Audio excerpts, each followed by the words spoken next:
El hábito de la lectura. ¿Cómo propiciar este hábito? ¿Cómo incorporarlo? ¿Cómo despertarlo o reavivarlo, si es el caso, en nuestros estudiantes universitarios? Más específicamente, porque este es mi campo, en el campo del derecho. Pues vengo a proponer el tema que he titulado El hábito de la lectura sustantiva en los estudiantes de Derecho. Y a compartir mi experiencia que he llamado la experiencia de los test semanales. Esto lo hago en el marco del segundo Congreso Internacional Innovación Docente, Educación y Transferencia del Conocimiento. Este año 2023 ya en su segunda edición. Por supuesto, agradezco a los organizadores de este ya connotado evento por permitirme compartir esta mi experiencia. Pues bien, los docentes advertimos que los jóvenes, los alumnos actualmente, llegan a la universidad muchas veces con una carencia de hábito en lo que respecta a la lectura. Si bien es cierto, saben leer, tienen la capacidad de la lectura, pues no por algo han ingresado a la universidad con las exigencias fuertes que se requieren para poder ingresar a la universidad, más todavía a la Universidad Complutense de Madrid, no se diga su Facultad de Derecho. Obviamente que tienen desarrollada ciertamente esta capacidad. No obstante, el hábito en sí de la lectura comprensiva de lo sustantivo de un determinado texto, tal vez aquí encontramos cierta deficiencia. Los alumnos están acostumbrados a memorizar conceptos y a repetir los conceptos de otros. Los leen, los entienden, pero no críticamente, sino que leen y comprenden lo que dice, por ejemplo, un determinado autor, pueden interiorizar lo que dice este autor, pero simplemente para repetir aquella posición del otro, pero son incapaces de poder brotar de su propia conciencia una crítica sobre este autor. Esto ya les cuesta un poco. Es cierto que no en todos los casos. Hay muchos alumnos que vienen con una capacidad, una disciplina de lectura bastante encomiable. Sin embargo, hay otro grupo de alumnos, que tampoco hay que decir que sean pocos, que no tienen esta capacidad de reflexión y de crítica sustantiva sobre los textos. Y esto es por la falta del hábito correcto de la lectura, porque se han habituado a leer memorísticamente. Con lo cual, la memoria es lo que es. Con el tiempo, pues se pierde. La memoria es volátil. Muchos alumnos aprueban con un examen aprueban un examen con 10, con sobresaliente, luego le tomas el mismo examen 2 o 3 semanas después y ya, pues, con mucho esfuerzo llegarán al notable, y si se lo tomas meses después, pues lo más probable es que ni siquiera recuerden sus propias respuestas y terminen suspendiendo, porque la memoria es eso, esa forma de estudiar, esa forma de pretender ir a las clases durante todo el semestre, durante todo el año académico, y recién ponerse a leer todo lo que se ha ido estudiando a través de los meses para el examen un día antes, 2 días antes, en el mejor de los casos una semana antes. Incluso los que lo hacen con un tiempo mayor, haciendo esquemas, pero dirigidos a aprobar solamente un examen, que es lo que les permitirá, pues, pasar la asignatura. Sí, es una forma pragmática y útil de ascender en los grados académicos, en los años académicos. Sí, no digo pasarán del primer curso al segundo curso, al tercer curso y así sucesivamente, hasta que termine la carrera. Claro, claro que sí. La pregunta es, pero con esta falta de capacidad crítica y reflexiva sobre lo sustantivo de los textos, que a ellos mismos les permita entender críticamente lo que dicen para que ellos puedan soslayar, mantener e incluso confirmar lo que dice un determinado autor, pero no por repetir lo que dice, sino porque están realmente de acuerdo con él, es complicado, hay que reconocerlo. Pues bien, en mi experiencia he pretendido hacer de la lectura un gozo. Los alumnos de primer año, que es donde se ha instaurado desde hace unos 3 años más o menos en mi Facultad de Derecho Complutense, la asignatura que dicto, que es Filosofía del Derecho, sí, Filosofía del Derecho, también dicto Derechos Humanos, pero yo soy doctor con estudios avanzados en Derechos Humanos, dicho sea de paso, por la Universidad Carlos III de Madrid, dignísima universidad, pero me refiero ahora a la asignatura de Filosofía del Derecho porque son las que tienen que afrontar alumnos del primer curso, es decir, alumnos que acaban de ingresar a la facultad de Derecho de la Universidad Complutense, aunque es cierto que esta asignatura se da en el segundo semestre. Aún así, aún siendo en el segundo semestre, siguen siendo alumnos del primer curso. ¿Cómo hacemos que puedan adquirir la habilidad y la capacidad de comprender críticamente los textos que se proponen en esta asignatura?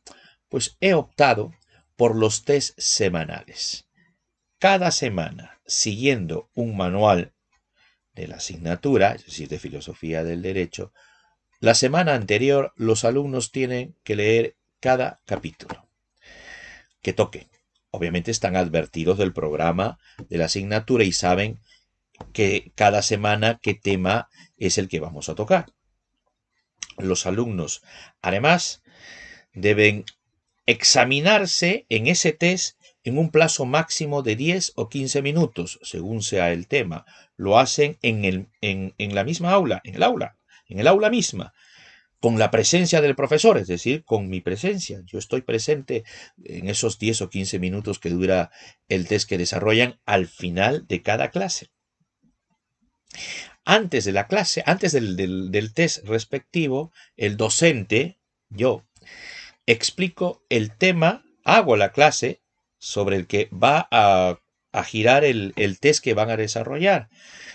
Además, antes se les ha colgado en el aula virtual material para que puedan entender mejor el libro que leen. Claro, la idea se trata de no denostar el gusto que se puede sentir por leer el libro físicamente. Yo entiendo desde mi experiencia particular que más allá de las tablets, de estos aparatos electrónicos que hay de lectura, hay un valor agregado que no se puede perder, que es en leer desde el libro físico. El libro físico nos da una envergadura distinta, una envergadura, es como entrar en un contacto directo. No es lo mismo hablar con alguien a quien pueda querer mucho o no, a través del internet, a través de las redes sociales, que sentarme en una mesa y tomarme pues, una bebida o una copa de vino y hablar de manera personal. Pues pasa lo mismo con los libros. El contacto, la relación no es la misma entre un libro físico, donde puedo sentir su olor, sus hojas, el mismo olor de la tinta, que solamente coger un libro a través de internet o a través de una tablet o alguno de estos aparatos electrónicos que, bueno, contienen libros, pero no son propiamente, contienen, perdón, lo que dice un libro, pero no son un libro propiamente. Bueno, son valores que yo advierto de mi experiencia profesional y académica en general y que no pretendo denostar utilizando solamente el campus virtual, es decir, no solamente acudiendo a los medios digitales, pero claro, los medios digitales me sirven de complemento para poder presentar resúmenes, para poder presentar esquemas, para poder presentar además imágenes pictográficas, además pues vídeos, enlaces a vídeos de la clase que voy a dictar en persona, por supuesto, el día que toque la asignatura. ¿Qué hacen los alumnos? Pues al principio les resulta un poco tedioso, ya solo el hecho de escuchar la palabra filosofía del derecho les cuesta asumirlo, porque ya vienen con una idea preconcebida de que la filosofía del derecho es densa, dicho en términos de ellos, muy difícil de aprobar. pues yo trato de procurar que eso no les signifique o no les provoque un estrés, sino que sea más bien un reto en todo caso, que cómodamente en lo que yo llamo evaluación continua, semana tras semana, además de los test, pues yo suelo impulsar el debate académico, el debate en clase entre todos los alumnos para confirmar que están siguiendo realmente con el contenido de la asignatura. De hecho, el test tiene ese sentido, además de despertar o incorporar el hábito de la lectura en mis discentes de derecho. Bueno, la experiencia actual, ¿qué es lo que me dice? Los alumnos, aunque al principio les cuesta, finalmente logran adquirir este hábito. Por supuesto, a algunos les cuesta más, a otros les cuesta menos, algunos tienen un tipo de problema, otros pues de repente pues hasta problemas técnicos, pues no cuentan con un ordenador adecuado y claro, a veces se les desconecta, pero son situaciones que para eso está el profesor, para eso se queda el profesor en clase. En todo caso, pues tomo nota de los alumnos que por lo que fuere se les desconectó la wifi, pero esto realmente pasa al principio.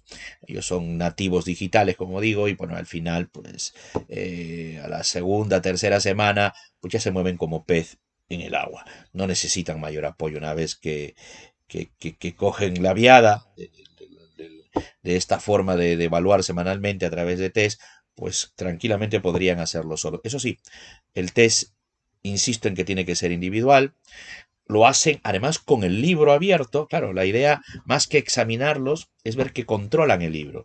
Ellos mismos entienden que para aprobar el test semanal, para ganar puntos con el test semanal, pues lo mejor es que tengan controlado el libro, porque no tienen que memorizarlo, tienen que controlar el manual que sigo y saber dónde está cada parte de los temas, de los apartados del capítulo que toque cada semana.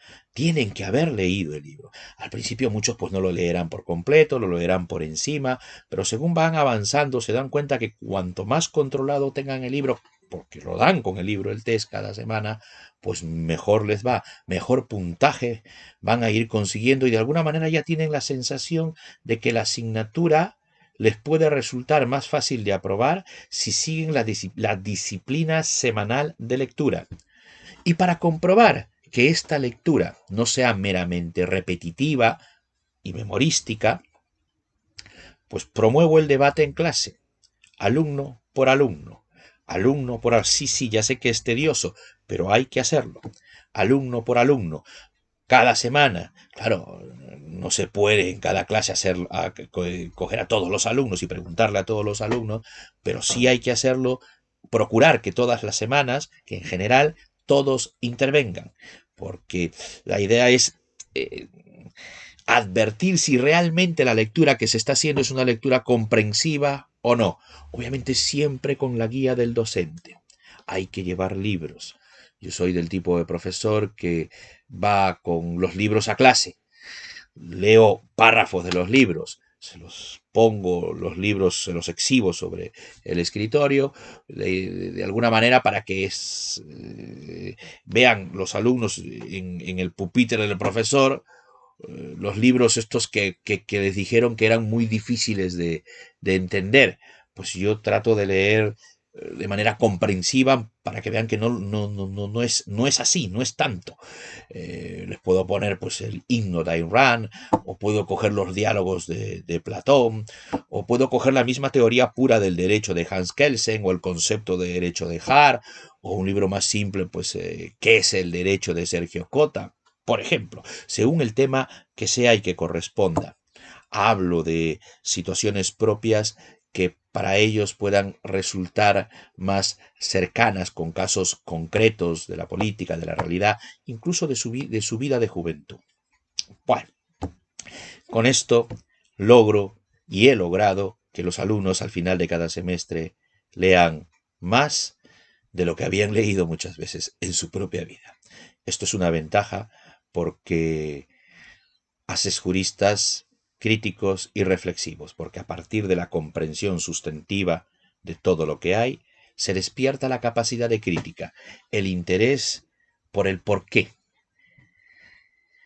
Pues bien, soy el profesor Jesús Víctor Contreras Ugarte, profesor de Filosofía del Derecho y de Derechos Humanos de la Facultad de Derecho de la Universidad Complutense de Madrid. Más en la próxima publicación que se hará del libro y de mi ponencia, del libro que va a editar la editorial Dickinson para este segundo Congreso Internacional Innovación Docente, Educación y Transferencia del Conocimiento. Muchas gracias y será hasta la próxima.